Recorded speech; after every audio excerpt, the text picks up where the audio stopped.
Good morning. Today is the 26th of September and we're here at the Milton Keynes Museum for the British Leyland or just BL Autumn Rally. Now this has quite a wide range of cars here, in that if you turn up in a 50s Morris Minor or a 2005 Rover 75, you're allowed to exhibit here, although I think strictly it's supposed to be a 2001 cut-off, but I'm here in a 2003 car, so never mind. First of all, we're starting with Vanden Plas section.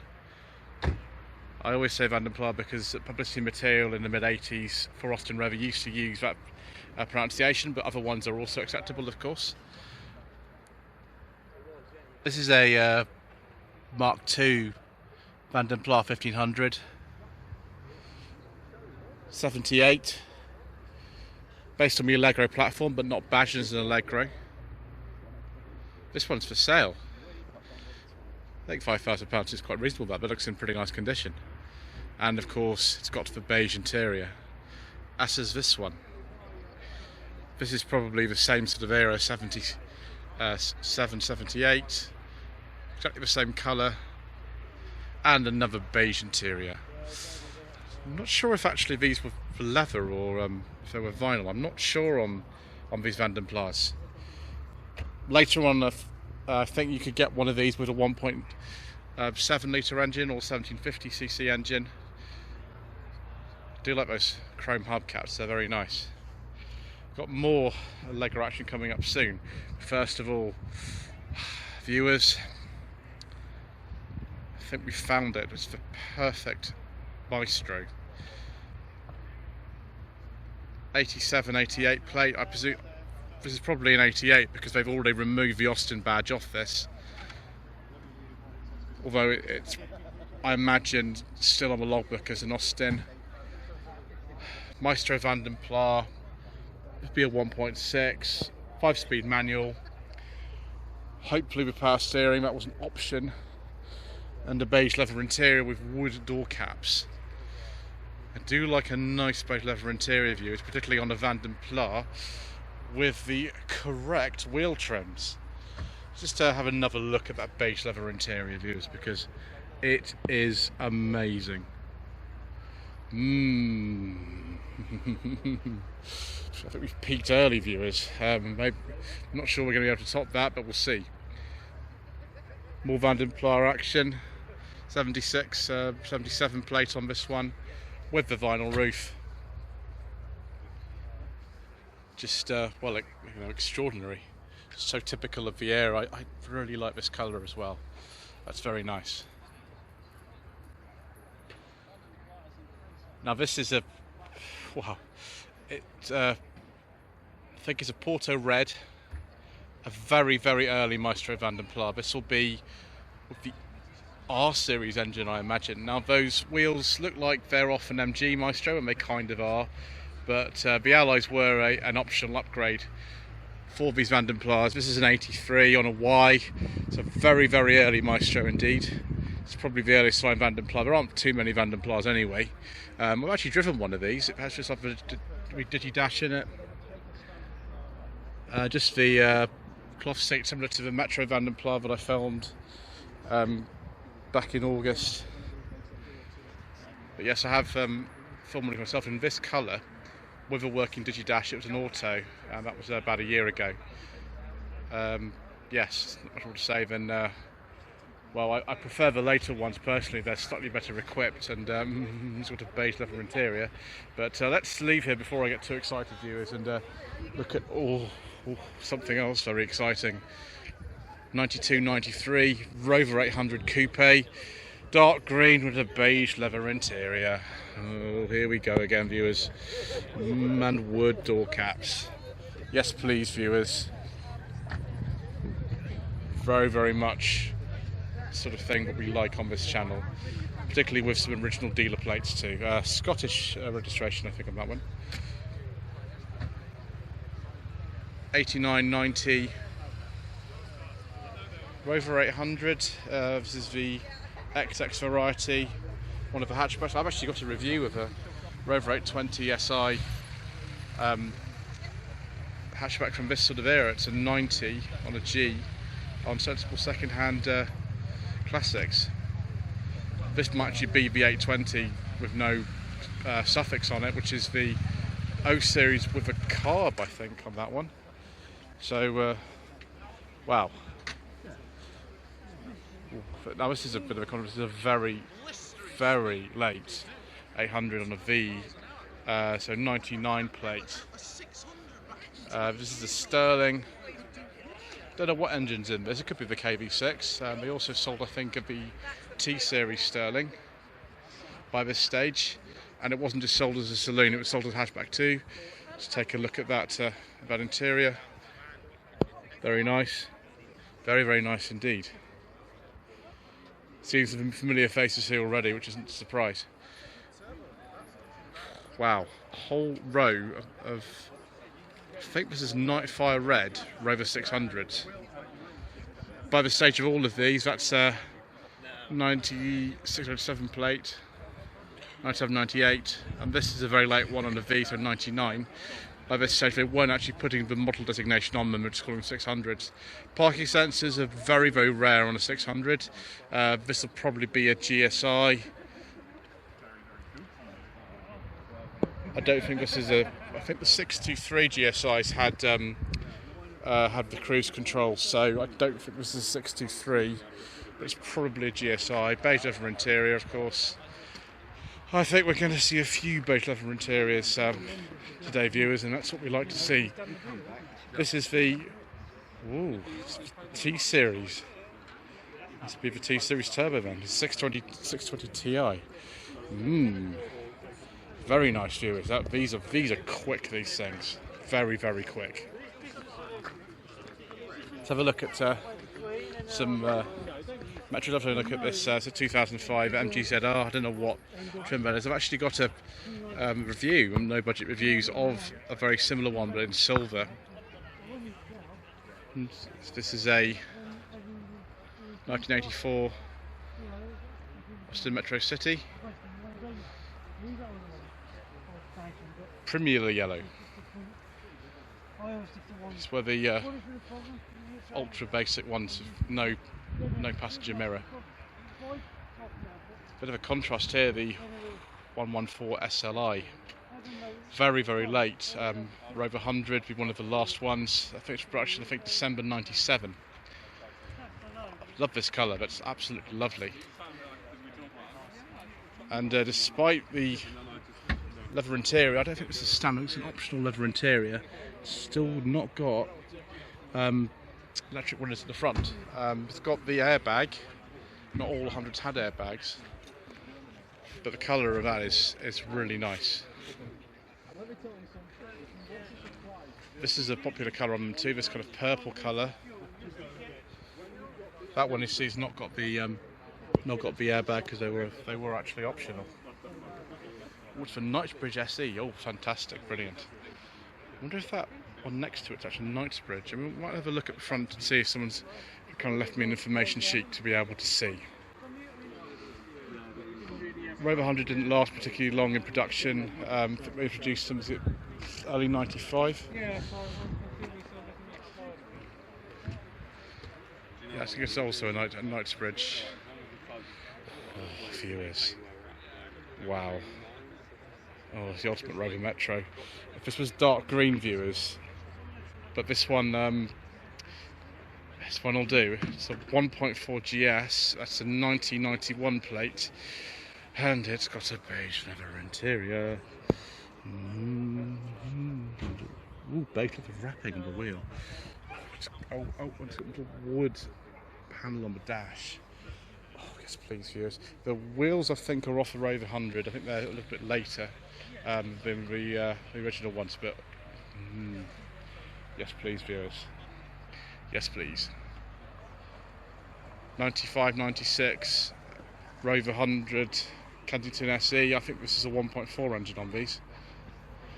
One thing you'll notice with the Rover 100 is they actually changed the indicator and wiper stalks to those from the R8. They're no longer the old kind of Metro style ones. what was interesting as well about the vans is that they lasted with the original kind of metro shape beyond the production life of the standard Austin metros. I can't remember what year this one is. I think it's quite a late one, but it's a personal plate on it. I saw this one last year. It's obviously a popular one on the circuit. Ooh, we've got more 800s here. Yes, we have, viewers. I think I've seen this one before, actually. It's difficult when you go to so many shows and film so many cars, but I think I have seen this one before. Yeah, it's the immediately kind of pre-R17 facelift, 91-92 plate, what's an 820 turbo.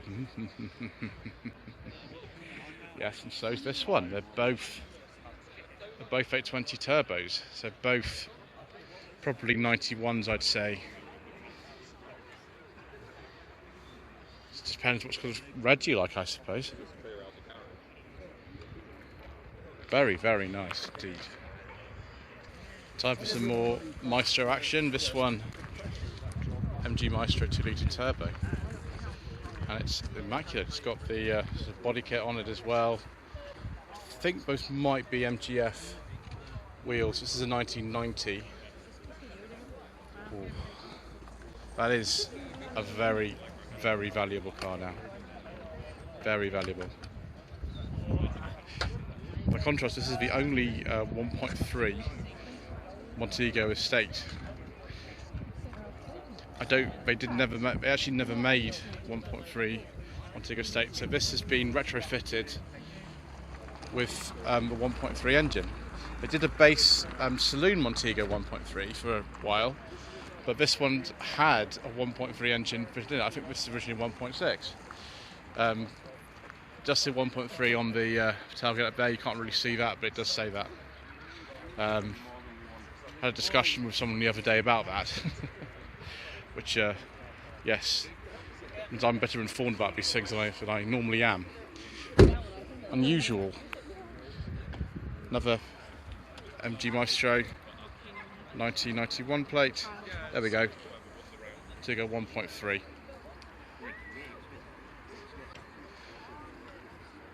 Later Maestro here with an engine that I can't talk about it.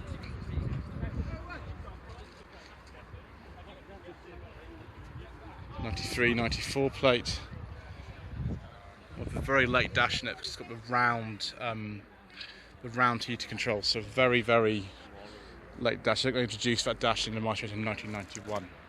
Originally came in the Montegos in I think it was after the 88.5 days, so about October, November '88. Another late Maestro, sort of immediately before they started making kits for Bulgaria and things like that. I don't know what specifications. It's probably a Clubman. I don't see any indication to say it's not. So there's a 93, 94 plate. Probably the original plate on that as well. Maestro camper van, or Tandy Maestro. This one looks really rather nice. It's only a 4-speed. Still got the earlier type of dash in it, although there was an even earlier Maestro dash until February '86. This is the one you'll kind of see more. There we go, Portsmouth plate on this one, just local to where I'm from.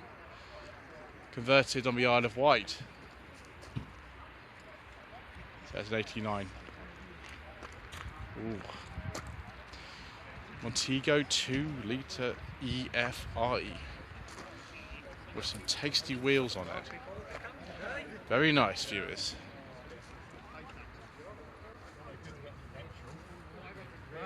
It's still got the earlier dash in it, so it's a pre-facelift one. Yeah, it's a pre-facelift because of those rear lights as well. Ooh. MG Maestro 2-litre turbo with big turbo graphics. Yes, please, viewers. We do like these. 150 horsepower.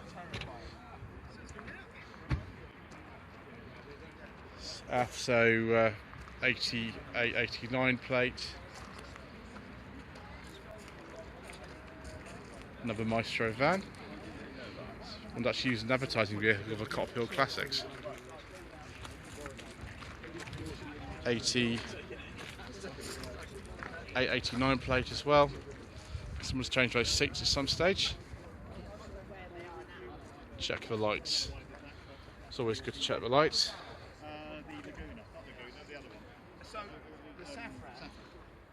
Ooh, this is interesting. Electric windows. Is this a Alex or something like that? Yes, it is a Maestro Alex.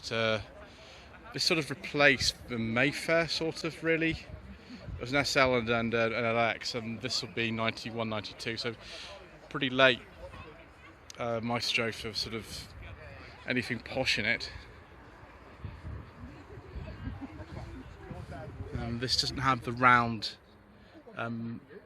heater controls, so yeah, it'd be 91. Very similar kind of cloth interior to the later Mayfairs. Ooh, another MG Maestro. Another 88, 89 plate. This one's doing, what's it called? Oh, it is, oh yeah, Maestro Madness Road Trip. Just like the LXs. I love the wheels on these. They were used on a lot of Rover Group products at the time, and I really like them. But they were different for different cars, and you can't just swap the R8 ones onto a Metro, for example. They do look similar.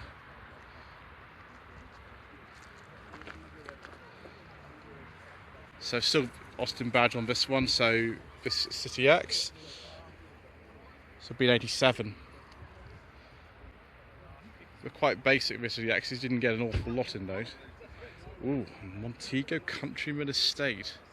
2-litre injection, a pretty late one on an L, 93, 94. They made the estates a bit longer than they made the saloons. This is an automatic.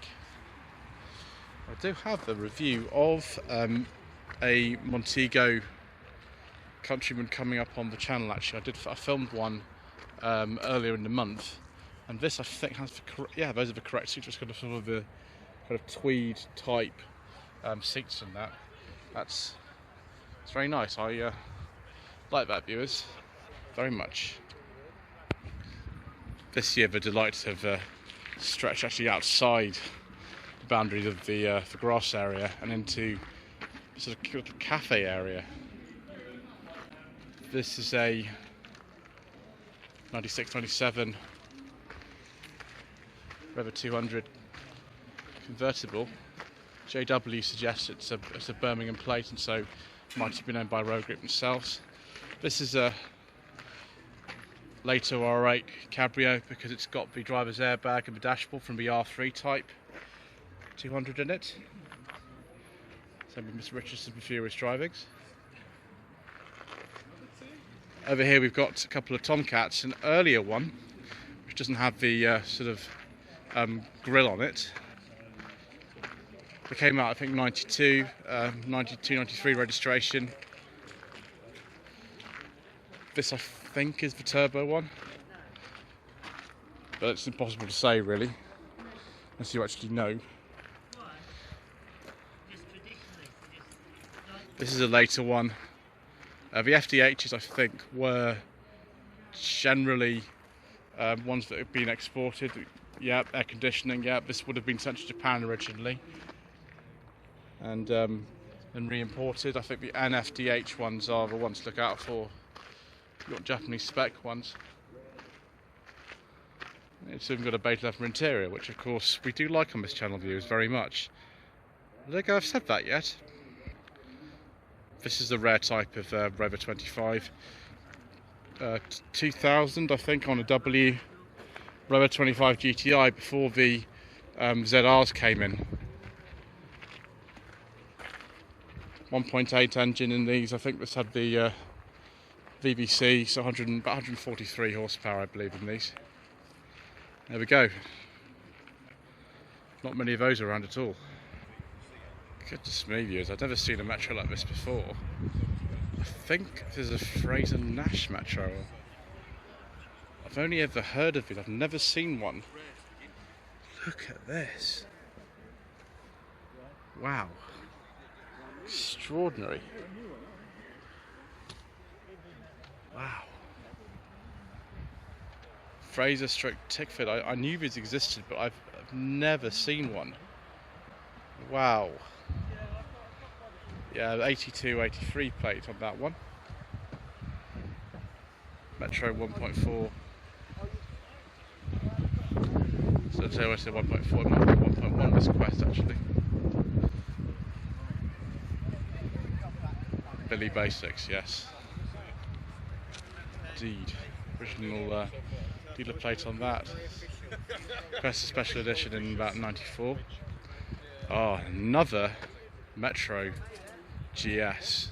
Oh, yes, please, viewers. This one's not got the beige leather interior. It's got a slightly different colour, but I mean, this'll do very nicely. This'll do very nicely.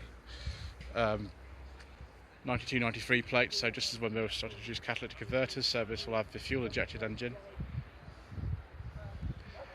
If that's on a W, but it won't be an MG, I don't think, because they didn't come out for a little while after the launch of the Metro in 1980. So this will have had some different bits fitted to it at some point.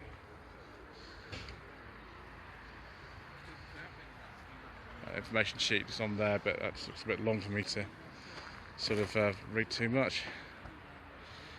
85 Metro 1.3 automatic, running 11,000 miles on the clock. Superb.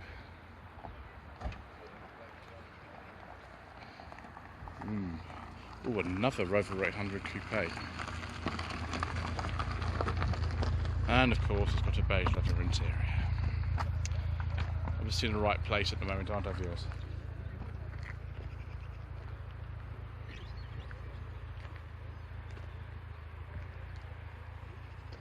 Recognise this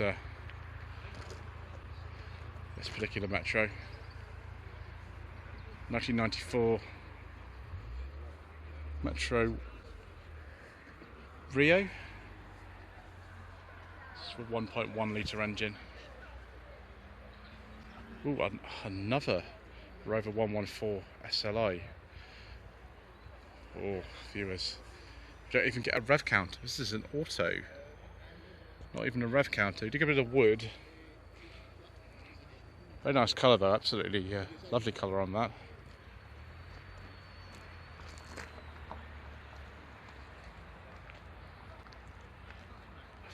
Is this a Metro GTA or GTI? I think it's for GTI, judging by those seats. Sort of the 103 brake horsepower engine, I think this one. Yeah, it's a GTI 16 valve, so it will. 192 plate. Metro 1.3L, I think this belongs to Paul. It's in it's an 88, but there's no Austin badge on it because by this stage they've taken the Austin badges away. But you'll probably see Austin still on the logbook for this. Wheels are off a later MG Metro, but with the centre caps taken off. Oh, and here is an MG Metro. This is a very early one, 82, 83 plate. I think they came out 82. Oh, this one's absolutely, utterly beautiful. Beautiful condition. This. Oh, look at that instrument cluster. I mean, a chip computer now. It's pretty fancy for 1982, 83. Before the Vanden Plas came in, top of the range Metro was the 1.3 HLE. It's one of these. This is an 83 with quite substantial exhaust on it as well.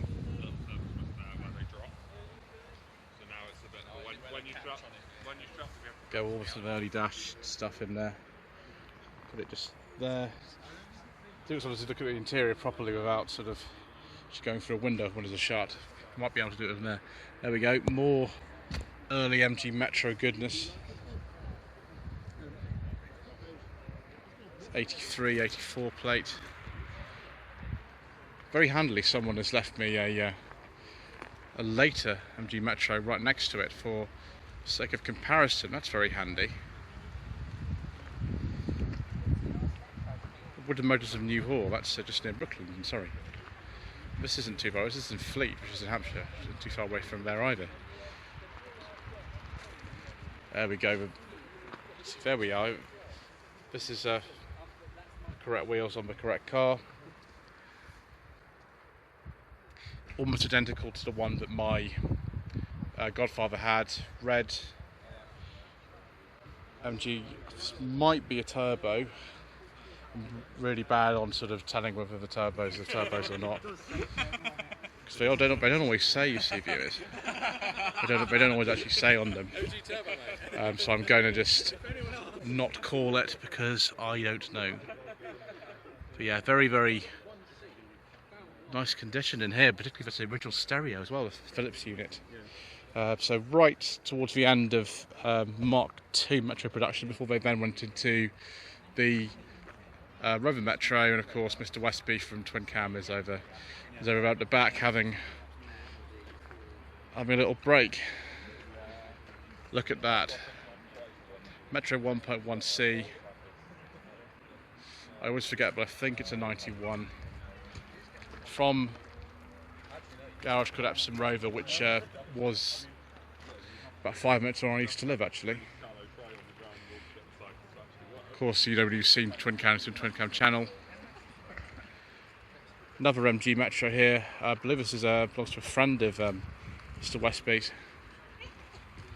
Yeah, it's an 88 to 1300.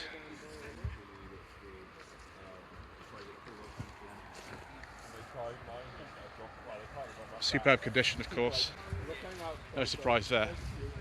Right, we're coming to the end of part one here. But we'll just film some Allegros. Why not? We'll just film some Allegros. This Allegro here is a very early one on an L. That was the first year they ever registered. So it'd be a 73 with the Cortex steering wheel. This actually is the car from Clarkson's car years. It's looking amazingly good. I believe this is just a little 1.1. Sorry, it's a 1300 Deluxe. Do apologise. I should have known because they put the actual badge on the side of the car. I have to pay more attention, won't I? Never mind, these are Slightly Shambolic Shuffles, it's just the way it goes, really. We're trying to fall over and things like that, but sometimes we even do that. For whatever reason, at this particular year's Beale Autumn Rally, there seem to be more Allegro estates than I've ever seen in my life. This is an Allegro 2. This is a 1300 Super Estate on an S, so 77, 78 plate. Oh, this one's got a rev counter in it, fancy. And of course Rick is here with Agatha, 78 1300 Super. He's actually got a colour coordinated t-shirt today, which is remarkable. Hello Rick. Hello. Obviously don't forget to subscribe to What's Allegro Agatha, but if you like Allegros. Here we have, I think, Vermilion. I've got that right. I'm very bad on these things like colours, viewers. So 7980 plate. This is one of the fancy ones, won't it? Yeah, it's 1500 Super. And another Vanden Plas 1500. 76, 77 plate. One thing I've noticed with this, even with the 5-speed gearbox, the fancy wood dashboard, you don't get a rev counter. Top of the range Allegro with no rev counter. None at all. Oh, we've got some engine bay action going on. Oh, yeah. Excellent, we've got some engine bay action. I think you'll like. Okay, well, let's have a. Oh, look at that. That's really clean. That is clean in there. Started out life as a 1500 auto, and within 3 months the auto box started to slip. I had terrible trouble trying to find a gearbox specialist who could repair it that wasn't going to send me skywards with an overdraft. So I ended up through James Butler down in Bognor Regis, thank you James. I purchased a manual box, in fact I bought the whole engine off him. Rather than fiddle about separating the box etc, I just dropped the engine in, cleaned it up, and all she needed was a water pump. I've just transferred over now to electronic ignition, so the lovely guys at Power Spark have supplied me with some nice new leads because they don't recommend using copper leads on electronic ignition. I put a new standard Lucas coil on, new distributor, and as I say, inside you've got your gubbins, and so simple to set up. Put my strobe gun on and I was 1 degree out on my timing. Perfect. I bought myself a tachograph. I'd recommend this to anyone because we don't have rev counters, and if you haven't got a strobe gun that'll show you your RPMs, you can buy these little tachograph units, and you'll just see on the bottom pulley there's a little reflective piece of paper.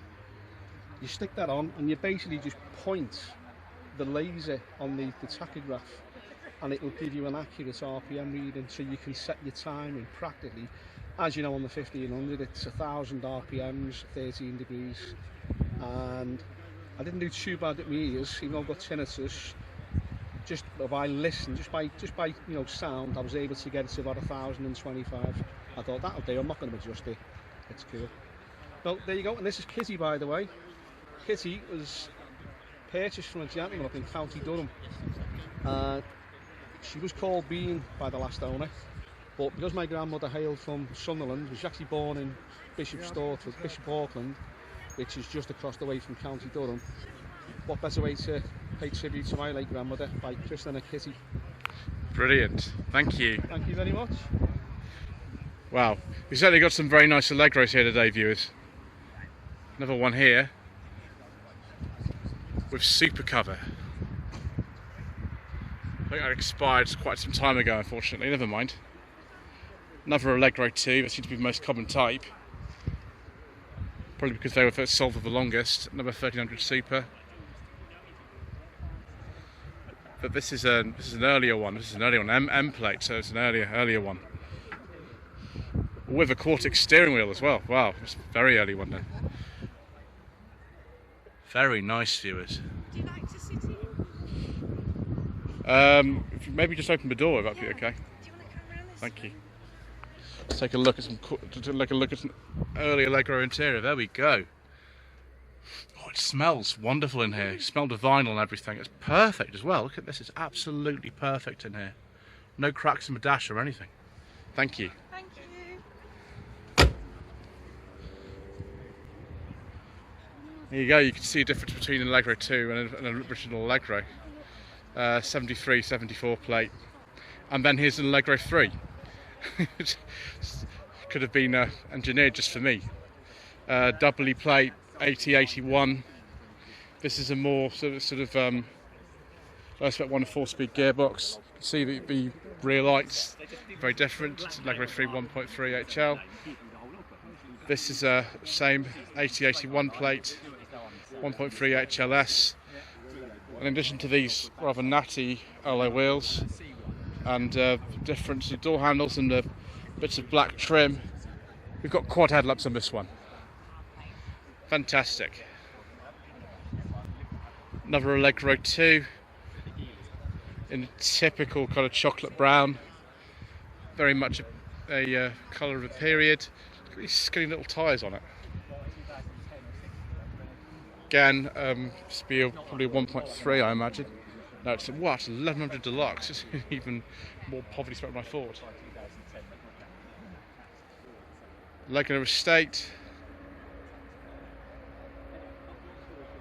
75, 76 plate. Oh, it's for sale. And Lego prices aren't what they used to be. They're actually worth some money now, these. There we go.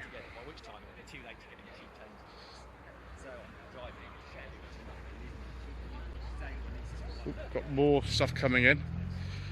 I'm going to have to wrap this up now, viewers, because my first part has gone a bit long. We've been looking at too many tasty treats. So thank you ever so much indeed once again for watching this Slightly Shambolic Shuffle around the 2021 British Leyland Autumn Rally here at the Milton Keynes Museum. Oh, someone has very kindly left me the door open so I can have a look at this. Allegros Estate, Federated Super, 7879 plate. And we will cover more things in the second part.